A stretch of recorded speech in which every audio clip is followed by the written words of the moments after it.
गोटे left over rice रे गोटे जलखिया आइटम बनाऊँगी। एठी नहीं किसी बड़का थिबा भात सुजी आ दही को ग्राइंडिंग कर देइछि स्वाद अनुसार लुण आ चीनी देकी।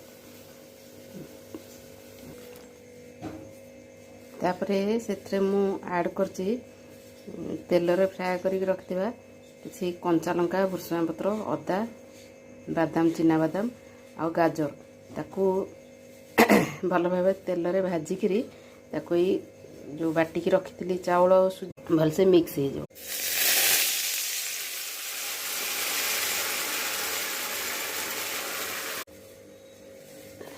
इटा हेनी देखंदु आ किछि समय लागिवो तो पुणी ताकू काढ़ी आमे ताकू पीस पीस काटिदवा टेस्टी खाइबा।